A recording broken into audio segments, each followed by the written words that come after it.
So let's let's talk about trading blunders to avoid for day traders. Yeah, so I've learned the hard way on this one, but also Have you? I've also built up from Yeah. a very small number to a very large number. Yes, you have. But just You some can also things, say you're not a CFA or CFP. yes, and I'm not making decisions based on like true deep diving research. It's all Robinhood trends and Don't mention. things that, Let's just say Ryan has the gift, and we have yet to tap into exactly why. And that's part of the reason why, at least I joined this podcast to figure out and pick his brain on what he's actually doing. yeah. So, but these are Take I've it away, learned man. today about some things to avoid for people that are new to the space. Um, Rolling the dice with one stock. So if you like put all your eggs in one basket and say, hey, I think that, let's say Microsoft is going to buy TikTok tomorrow and it's going to drive them up 20% or something crazy just on the news.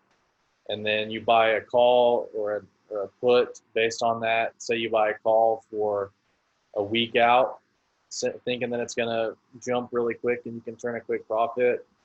That's going to come back to bite you because you're just taking a gamble on one stock. You need to really think about spreading it around to multiple options, and also trying to cover that option with a put and look at some spreads as well.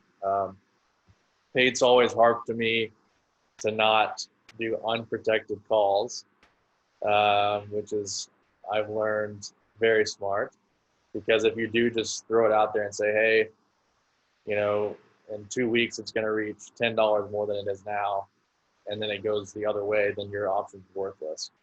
I'm trying to save you from your Astros betting self. Yes. I don't want that to happen again. Like, yes, you can make some lucrative cash in a short amount of time, but you can also lose it very, very quickly. Let's say your CEO tweets out something stupid or racist. It's all over. It's done. Exactly. There's just too many things with putting it all in one stock. Too many things that can happen. Definitely want to spread it around to at least 5 to 10, at least 5, so that you can cover it with maybe one of the stocks goes up really high. You don't have to worry about it. And then also something to avoid is placing short dated calls. I don't recommend that at all. You want to give your stock some time to grow, so give at least 3 weeks. That's what I like to do, because then you can, like say that it's $12 a share and you're buying a call for $15 a share. You need to give it 3 weeks to maybe go to 20, and then your option is going to be worth 2 to 3 times what you purchased it at. So let your stock do the work for you. Don't be stressed out each day. But at the same time, if you are able to lock in a gain within a couple days, then don't feel like you have to hold it. Take those gains, because Ring the register. Yes, ring the damn register, because before you know it, it's going to go away.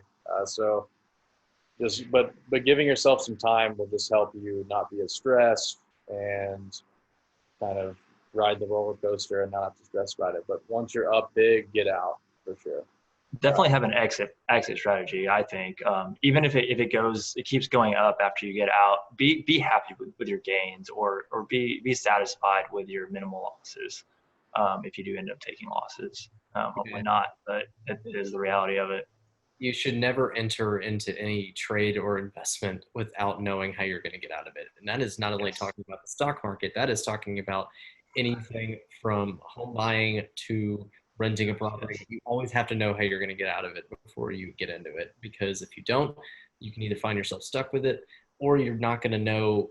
You're going to let emotion get involved at the moment of decision, and the angel on your shoulder will say it's going to keep going up. It's going to keep going up. And then when it's going down, the devil on your shoulder is going to say, no, it won't go down any further. So you always have to know, you have to have your own risk tolerance. You have to know how you're going to get out before you get in. And absolutely don't fall in love with one stock. Try to mix it up some, because that stock's not going to be your friend forever. Warren Buffett says the stock will never love you back as much as you love it. That is very true.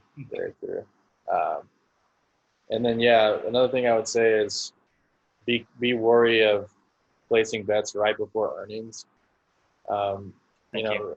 Like what we were talking about earlier, today Home Depot crushed earnings.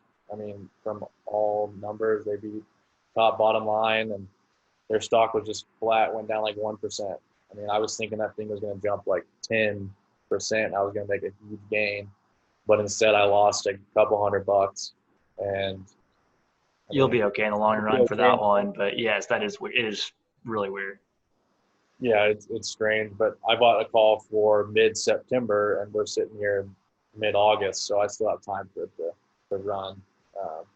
But yeah, if you would have placed a call for this Friday, assuming it was going to go up, you would be screwed. So that's just another example of something to avoid and kind of strategically placing those calls. And because day trading can be fun, but it can also be your worst enemy. And if you are doing calls too, look up protected calls, protected puts. Go research that a little bit and get yourself familiar with it. I suggest doing some practice ones where you're not actually putting money into it, but follow it and make a spreadsheet and say, this is what I would have done realistically. What would actually happen 3 weeks from now, and just track it and be like, okay, well, I'm okay with this loss. I'm okay with this gain. And have some background and reasoning behind your calls and puts and bets and everything like that. I try to steer clear. I don't have enough capital to do too many puts or calls, so I try to steer clear of that. But if I do, I make sure to do research well ahead of time and know what I'm doing. I think y'all do the same, luckily. Well, yeah, maybe not Ryan, but he will now.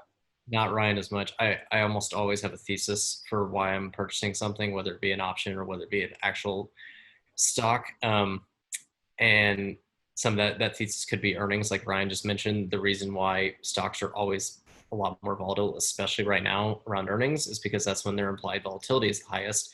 But once the information is public, their implied volatility goes way, way down, usually, because investors know exactly how the company did that quarter. So yep. That's why you see stocks behave that way, of especially when you're trading options, that their premiums could be higher before earnings, and then afterwards they're not going to be nearly as high because that implied volatility is gone. Yeah, and Justin, like I said, I always have a reasoning. Some can be chart based and technical analysis based. Some can be more macroeconomic based, and some work and some don't. That's always remember we are not experts, and even the experts miss a lot of times. Like no one knows sometimes. I mean, it's hard to predict. But be confident in what you choose. Yeah, that's just another reason to take a 10% gain if you can. I mean, that's still for some people a great year. Like that beats the S&P.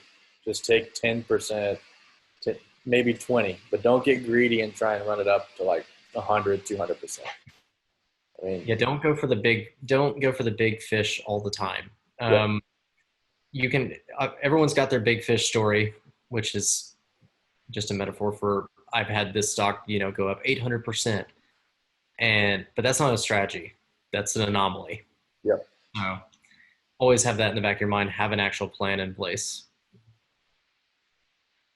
Look at us professing advice that we need to do better at following ourselves. Now we just need to play this back to each of us like once a week or so.